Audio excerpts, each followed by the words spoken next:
Hello जय श्री राम दोस्तों, स्वागत है आपका जावा की नई वीडियो के अंदर। और इस वीडियो के अंदर हम बात करेंगे जावा कंट्रोल स्टेटमेंट के बारे में। तो जावा कंट्रोल स्टेटमेंट तीन तरीके की होती हैं, ठीक है, 3 टाइप्स। पहली कौन सी होती है? पहली होती है इसके अंदर decision making statement, decision making statement. और दूसरी कौन सी होती है इसके अंदर? दूसरी होती है इसके अंदर लूप स्टेटमेंट, लूप स्टेटमेंट। और तीसरी कौन सी होती है इसके अंदर? तीसरी होती है इसके अंदर जंप स्टेटमेंट। तो डिसीजन मेकिंग स्टेटमेंट के अंदर क्या था? डिसीजन मेकिंग स्टेटमेंट के अंदर ही डिसीजन मेकिंग स्टेटमेंट के अंदर आते हैं दो तरीके के। कौन कौन से? सबसे पहला आता है इफ स्टेटमेंट, और दूसरा कौन सा आएगा? दूसरा आएगा इसके अंदर स्विच स्टेटमेंट, ठीक है। पहला है डिसीजन मेकिंग स्टेटमेंट के अंदर इफ, और दूसरा है स्विच। ऐसी लूप स्टेटमेंट के अंदर कितने हैं? लूप स्टेटमेंट के अंदर है चार कौन कौन से? तो सबसे पहले आएगा इसके अंदर डू वाइल लूप, दूसरा है इसके अंदर वाइल लूप, तीसरा है इसके अंदर फॉर लूप, और चौथा है इसके अंदर फॉर ईच लूप, ठीक है। और ऐसे ही है हमारा jump statement.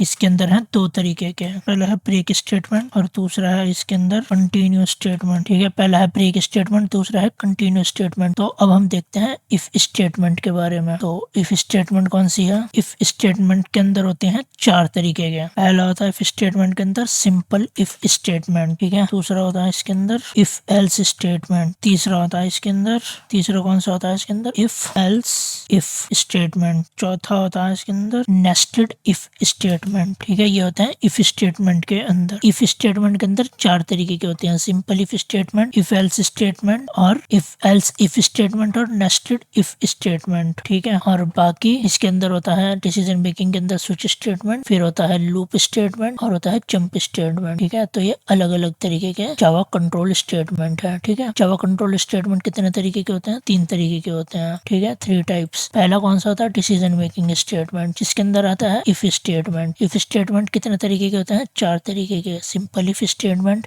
If else statement, if else if statement, और नेस्टेड इफ स्टेटमेंट। फिर आता है स्विच स्टेटमेंट, स्विच स्टेटमेंट, ठीक है। ये दोनों हो गए डिसीजन मेकिंग स्टेटमेंट, ठीक है। फिर आता है लूप स्टेटमेंट। लूप स्टेटमेंट के अंदर कितने तरीके के होते हैं? 4 तरीके के। कौन कौन से? Do while loop, for loop, for each loop, ठीक है। फिर आता है जंप स्टेटमेंट। जंप स्टेटमेंट के अंदर होते हैं दो तरीके के, ब्रेक स्टेटमेंट और कंटिन्यू स्टेटमेंट, ठीक है। तो इन सब के एग्जांपल मैं अगली वीडियो के अंदर आपको एक एक करके समझाऊंगा, ठीक है। जैसे जावा कंट्रोल सिस्टम के अंदर जो 3 तरीके के स्टेटमेंट है, इसके अंदर मैं आपको डिसीजन मेकिंग स्टेटमेंट के अंदर जो 2 तरीके के हैं, इफ स्टेटमेंट और स्विच स्टेटमेंट, और इफ स्टेटमेंट के अंदर इफ स्टेटमेंट के अंदर जो 4 तरीके के हैं, इसको मैं सबके एग्जाम्पल अगली वीडियो के अंदर आपको करके दिखाऊंगा। क्योंकि इस वीडियो के अंदर अगर मैं सबके एग्जाम्पल दिखाऊंगा तो ये लंबी हो जाएगी वीडियो, ठीक है। तो इस वीडियो को लाइक करें, अपने दोस्तों के साथ शेयर करें, और मेरे चैनल को सब्सक्राइब करें। जय हिंद दोस्तों।